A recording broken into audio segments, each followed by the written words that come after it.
Lost in space, floating away. ¿Qué tal? Muy buenas tardes. Soy Jimena Castro y hoy, como todos los martes, estoy aquí para poder comentar, para poder dar una reflexión de las cartas que ustedes nos escriben. Este espacio es un espacio de análisis, de reflexión, para poder comprender, para poder entender y comprender la conducta humana, los sentimientos, las emociones, ¿no? Y cada vez que ustedes nos escriben una carta, nosotros, y yo en particular, les agradezco enormemente porque a partir de su relato muchas personas se pueden sentir identificadas, ¿no? Muchas personas atravesamos sucesos parecidos, compartimos similares emociones, ¿no? Hay diferencias en detalles, en ciertos puntos, pero al final todos nos emocionamos, todos sentimos, todos hemos pasado por diferentes momentos de la vida llena de conflictos, de situaciones complicadas, y por supuesto los relatos de ustedes hace que aquel que está escuchando o que lee o que mira ¿no? Que ve este video puede quizás mirarse también o entender algo de lo que le pasa a una persona cercana. Bueno, entonces hoy vamos a leer la carta que nos escribe una señora. Yo voy a proceder a leer toda la carta y de ahí hacer algunos comentarios, ¿ya? Entonces dice, quiero contarle el caso de mi hermana. ¿Sí? Por ejemplo, en este caso la señora nos escribe sobre su hermana. Ella está criando, pero ahí hay un detalle, ¿no? O sea, no es que hable de la hermana, habla de ella también, ¿no? De ella porque la hermana es una persona cercana, ¿no? Que nos va a contar algo que le sucede a la hermana, pero que a ella también, a la señora que relata esta historia, le conmueve, le toca, le mueve emociones. Por eso nos escribe. Entonces quiero contarle el caso de mi hermana. Ella está criando a su nieta de 5 años, quien vive con su hijo, el padre de la niña, porque su nuera se fue al extranjero. Al tener a la niña en casa, le contó que su abuelo materno le había hecho tocamientos. O sea, el abuelo materno, ¿no? El padre de la mamá de la niña. Claro, el padre y la mamá de la niña. La bañaba y le había hecho otras cosas más. La niña le tenía terror al abuelo, porque un día cuando lo vio empezó a llorar y no quería quedarse en la casa de sus abuelos. La abuela trabaja y la niña se quedaba con el abuelo. La niña, que ahora vive con mi hermana, le contó todo y ella me lo contó a mí. Yo le dije que denunciara en ese mismo momento, pero ella no quiere hacerlo, porque tiene miedo que su hijo, o sea, el padre de la niña, reaccione mal y cometa una desgracia. No estoy de acuerdo en que quede así. Hasta la madre de la niña ya le dijo y le pidió que no diga nada. El padre no está enterado, la verdad no sé qué hacer, le he dicho en varias oportunidades, pero no hace nada, ni siquiera ha enfrentado al abuelo. Ese hombre no va a parar hasta que viole a la niña. Cabe destacar que mi hermana, o sea, la abuela que ahora tiene a la niña, también sufrió tocamientos de niña y mi mamá no le creyó. Me siento como cómplice por no hacer nada. Bueno, desgraciadamente es una situación muy compleja, difícil, donde hay una sola víctima en este momento, que es la pequeña de 5 años, ¿no?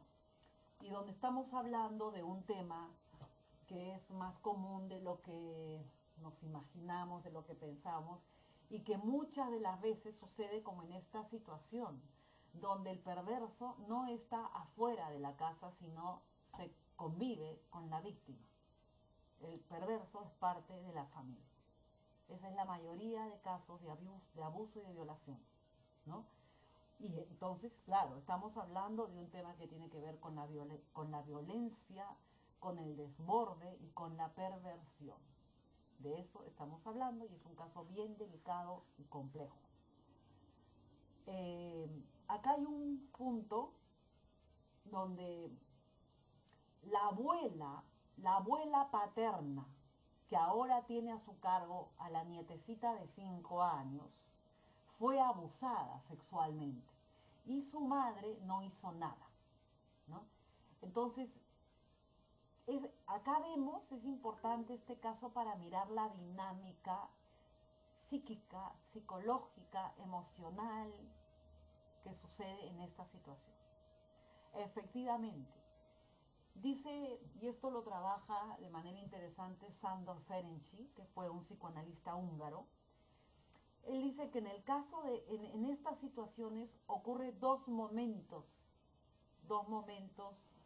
perversos, dos momentos que dan el resultado a un suceso traumático. Me estoy refiriendo ahorita a la abuela, ¿no? Al caso de la abuela. ¿Cuáles son esos dos sucesos? El primero es el abuso, el momento del abuso, ¿no? Donde la víctima es abusada sexualmente. Ese es el primer momento horrendo, traumático, doloroso en todos los aspectos, de sometimiento, ¿no? De despojo de lo que uno es, de la identidad, del ser, del sí mismo. Y el segundo momento, donde se acentúa entonces el trauma y se queda ahí, en la parte, en el ser, en nuestro lugar más íntimo, en nuestra psiquisoma, emoción, sentimientos, es cuando las personas que se supone están ahí para proteger y cuidar y frenar no lo hacen. Es más, no le creen a la víctima o en algunos casos, o más que algunos, acusan a la víctima de haber seducido al perverso o a la perversa también, ¿no? De haber seducido, de haber provocado. Entonces, estos dos momentos que vive el infante, que vive la víctima, que vive el niño, puber o el adolescente, se queda instalado como un hecho traumático, donde la víctima se confunde, se somete, se confunde, se carga de culpa, de vergüenza, de miedo, donde se desprende todo aquello que tiene que ver con el sí mismo de uno, con la identidad, con el ser, con el ser, con el existir, ¿sí? Y esto se queda instalado, ¿eh? Esto se queda en uno. Esto es con lo que uno, la víctima, va a vivir mucho tiempo, muchísimo tiempo. Por eso, desde esta reflexión, no es raro el comportamiento de la abuela, ¿no? La abuela también fue abusada y ella sigue actuando de forma sometida. ¿Se dan cuenta? Sigue ella sometida, sigue de alguna manera coludiéndose, no la señora que escribe, sino la abuela, coludiéndose con el maltrato, con la violación, ¿no? Donde ella es la que tiene miedo, ella es la que tiene angustia, la que tiene inseguridad, la que no sabe qué hacer. ¿Ven? Porque esta señora debe tener, pues, calculo, 60 años por ahí. Y a ella la abusaron cuando fue niña. Y este es un buen ejemplo para ver cómo pasan muchos años y por más de que, ¿no?, el abuso haya terminado, pero se queda impregnado, instalado en la persona, en su psiquis, en su mente, en sus emociones, ese patrón de no defenderse, de no protegerse, de ser nada, de no existir, de seguir conviviendo con la violencia, con el terror. ¿Sí? Es bien delicado y muy, muy complejo, muy complejo. hay que hablar. Acá la señora que nos escribe es la hermana de esta abuela, ¿no? De esta abuela que hoy tiene a su cargo a su nieta.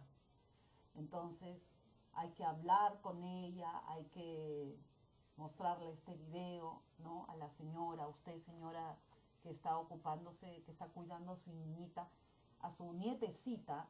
También yo le quiero decir que usted no tiene acá culpa, usted no tiene responsabilidad de que el abuelo materno, inclusive el abuelo del otro lado, de la mamá de la niña, haya cometido esta atrocidad. ¿No? Usted la cuida a la niña, usted cuando está con usted se hace cargo de su nietecita. Esto ocurrió en la otra familia. Pero es importante, señora, que usted hable, que usted, junto con su hermana que nos está escribiendo, hablen, piensen, quizás pueden consultar con un psicólogo, porque el papá también tiene que tener, el papá tiene el derecho, ¿no? El derecho de ver qué ha sucedido y qué está pasando para hacerse cargo también de su hija, ¿no? Yo entiendo que usted dice, por ahí dice, que la señora tiene miedo de que el hijo, el papá de la niña sepa porque teme a una desgracia. Por supuesto, por supuesto.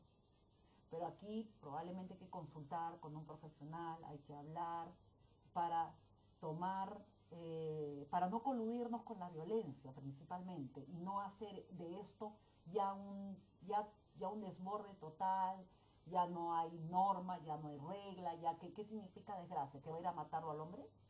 O sea, ya esto es un disparate. Ya no hay un cerebro que ordene, ¿no? Que ponga las cosas en su lugar, que a esta niña lo principal que necesita que la defiendan, que la protejan y probablemente un tratamiento, ¿no? Lo que se tiene que hacer es justamente actuar de una forma pensante, equilibrada.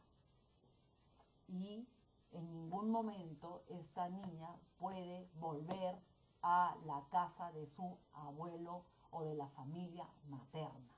Eso está prohibido, prohibido, ¿no? Entonces, usted señora quien nos escribe, que es la, digamos, la tía abuela de la niñita y que su hermana es la que está, me parece como angustiada con todo esto y no sabiendo bien qué hacer, etcétera. eh, Compréndala a su hermana. Primero hay que comprenderla a la hermana, ¿no? Porque si es alguien que ella fue abusada y su madre no la protegió, no la defendió, menos le creyó, qué difícil debe ser para ella que exista un orden, ¿no? Defender, cuidar, hacerse valer, tener voz y proteger a su nieta. Porque no, esta señora probablemente ha seguido creciendo, albergando en ella la nada, la no existencia, el vacío, ¿no? El atropello, ¿no? Y esto debe ser uno de tantos ejemplos en la vida de esta mujer que empezó atropellada, claro. Y cuando, como les digo, cuando los seres que están ahí para cuidar, la abuelita o la mamá o el papá, los seres cercanos que esperamos nos den sostenimiento, nos comprendan y nos crean, no lo hacen, ahí es donde el trauma pues ¡puc! Se ancla. Y uno vive así. Uno vive constantemente coludiéndose de alguna manera o normalizando, creo que esa es la palabra adecuada, normalizando el maltrato, el abuso, el sometimiento y el silencio. Entonces, señora, hablen ustedes, las abuelitas primero, hablen, conversen, busquen ayuda, para de una manera calma y coherente hablar con el padre y acá ordenar las cosas. Seguro denunciando a este señor, ¿sí? Y la pequeña tiene que estar alejada al 100% de este señor, ¿sí? Bueno, eso es lo que puedo comentar. Gracias también a usted que no nos ha dicho su nombre, pero le agradezco muchísimo porque no es fácil hablar de estos temas, sin embargo es muy común y hay que hablarlos y hay que actuar. Así es, hay que actuar, ¿no? Bueno, acá me quedo. Bueno, quiero recordarles que hoy martes a las 6:30 de la tarde la doctora Carmen González va a estar presente, va a participar en su taller que ella siempre tiene, taller grupal de psicoterapia, y ustedes se pueden inscribir llamando a los teléfonos de la Clínica de las Emociones y como saben este es un espacio virtual. Bueno, entonces podemos ya ir terminando. Abríguense mucho, tomen mucho a sus hierbitas con kion. La canela también es muy buena en esta época. La canela calienta el cuerpo y el kion también. Y levanta el sistema inmunológico, ¿no? Bueno, nada más, un fuerte abrazo y nos estamos viendo en una semanita.